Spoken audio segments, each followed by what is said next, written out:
पाई का open mainnet period 2024 में ही आ सकता है और यहाँ तक कि पाई की लिस्टिंग भी आपको 2024 में ही देखने को मिल सकती है। अगर पाई में ये 3 क्राइटेरिया जो कि इस अपडेट में पाई कोर टीम ने बताया है, अगर ये कंप्लीट हो जाती है तो अब ये 3 क्राइटेरिया क्या है, चलिए इसे समझ लेते हैं। और जितने भी लोगों ने माइनिंग स्टॉप कर दिए तो जल्द से जल्द आप लोग माइनिंग को स्टार्ट कर ले। यहाँ पर इन्होंने बताया है, we are placed to announce that we intend to go to open network period of mainnet in the year of 2024 if the following 3 conditions are met. यानी कि 2024 में पाई का ओपन मेननेट पीरियड आ सकता है अगर ये जो 3 कंडीशन है जो कि पाई कोर टीम ने आगे बताया है, अगर ये कंप्लीट हो जाती है तो। अब ये 3 कंडीशन क्या क्या है, चलिए उसके बारे में समझ लेते हैं। तो यहां पर जो फर्स्ट कंडीशन है वो ये है कि finish any open network preparation work in technology product business and legal following the consistent strategy of pi network. यानी कि टेक्नोलॉजी प्रोडक्ट बिजनेस और लीगल जो भी डॉक्यूमेंटेशन है उससे रिलेटेड जो भी स्ट्रैटेजीज या जो भी अपडेट है या जो भी चीजें डेवलप करनी है उसकी कंसिस्टेंट स्ट्रैटेजी जब तक नहीं बन जाती है तब तक पाई का ओपन मेननेट पीरियड नहीं आ सकता है। यानी कि ये फर्स्ट कंडीशन है।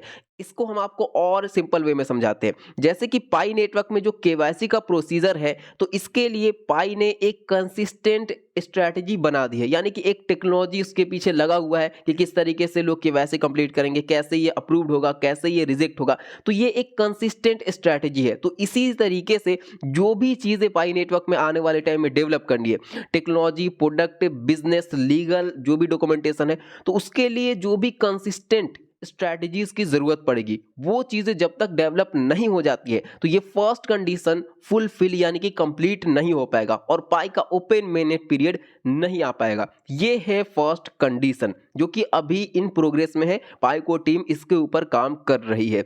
अब जो दूसरा कंडीशन है वो ये है कि achieve the following goals in the network KYC migration and utility creation. अब ये दूसरे कंडीशन में ये 3 टारगेट्स है, KYC migration and utility creation. ये टारगेट्स जैसे ही अचीव हो जाते हैं तो दूसरा कंडीशन यहां पर फुलफिल हो जाएगा। अब KYC migration and utility creation के क्या टारगेट्स हैं उसके बारे में यहां पर इन्होंने बताया है कि 15 million pioneers have passed KYC including fully and tentative KYC. यानी कि कम से कम 15 मिलियन लोगों की केवाईसी कंप्लीट होनी चाहिए। वो फुल्ली भी हो सकता है या टेंटेटिव भी अप्रूव हो सकता है, कोई दिक्कत नहीं है।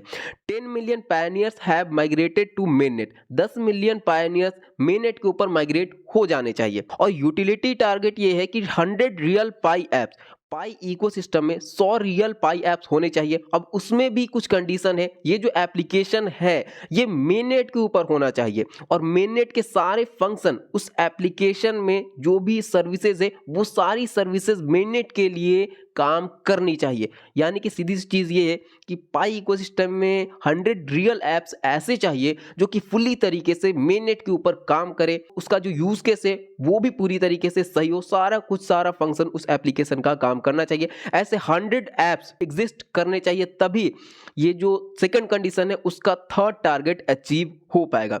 इसके अलावा और भी है, compile with the pi platform policy. ये जो एप्लीकेशन होनी चाहिए पाई की पॉलिसी के अंडर काम करनी चाहिए। And solve a true need, जो भी एक्चुअल में उसका यूज केस है उस जरूरत को उस नीड को भी फुलफिल करना चाहिए वो पर्टिकुलर एप्लीकेशन। इसके अलावा कोई भी डेमो या जैसे कि क्लोन एप्लीकेशन नहीं होनी चाहिए।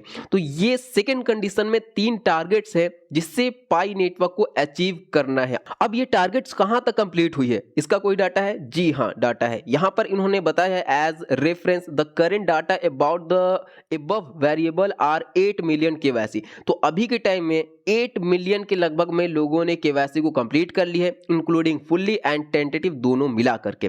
केवाईसी 3.9 मिलियन माइग्रेटेड, 3.9 मिलियन लोग मेननेट के ऊपर माइग्रेट भी कर चुके हैं। यानी कि यहां पर अगर आप देखें तो लगभग 7 मिलियन के आसपास लोग अभी भी केवाईसी के लिए बाकी है और मेननेट माइग्रेशन में लगभग 6 मिलियन लोग बाकी है।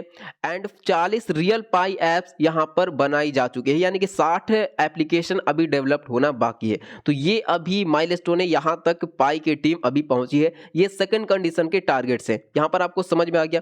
अब आगे बढ़ते हैं जो थर्ड कंडीशन है उसके ऊपर। तो थर्ड कंडीशन ये है कि the absence of an unfavourable external environment which would hinder the success of open network. जैसे कि क्रिप्टो मार्केट का जो इन्वायरमेंट है वो अभी सही नहीं है। वो जब तक सही नहीं हो जाता है तो जो थर्ड कंडीशन है वो कंप्लीट नहीं हो पाएगा। अब इसको हम आपको और सिंपल वे में समझाते हैं। जैसे कि यहाँ पर इन्होंने लिखा है पाई इज नो डिफरेंट। जैसे कि अदर जो क्रिप्टो करेंसी है तो पाई भी एक क्रिप्टो करेंसी है। अगर क्रिप्टो मार्केट में कोई भी निगेटिव चीज होती है तो सारे क्रिप्टो करेंसीज पर उसका निगेटिव इंपैक्ट पड़ेगा। जैसे कि FTX बैंकरप्ट हुआ था तो उस टाइम में मार्केट अच्छा खासा डाउन हुआ था, वैसे अभी के टाइम में क्रिप्टो मार्केट काफी बुलिश है। बिटकॉइन $40,000 से ऊपर ट्रेड कर रहा है। तो मेरे हिसाब से ये जो थर्ड कंडीशन है ये ज्यादा कुछ मायने नहीं रखता है, क्योंकि मार्केट काफी ज्यादा बुलिश से अच्छे सेंटीमेंट में मार्केट पहुंच चुका है। तो यहाँ पर जो मेन कंडीशन है यानी कि जिसमें टाइम लग सकता है वो है सेकेंड कंडीशन। बाकी आप लोग कमेंट सेक्शन में ये बताइए कि आपकी KYC कंप्लीट हुई है या नहीं, और चैनल को सब्सक्राइब कर लें ताकि अपडेट्स आप तक अच्छी तरीके से पहुंचती रहे। और जितने भी लोगों ने माइनिंग स्टॉप किए फटाफट आप लोग माइनिंग को स्टार्ट कर ले। तो चलिए दोस्तों, मिलते हैं हम नेक्स्ट वीडियो में।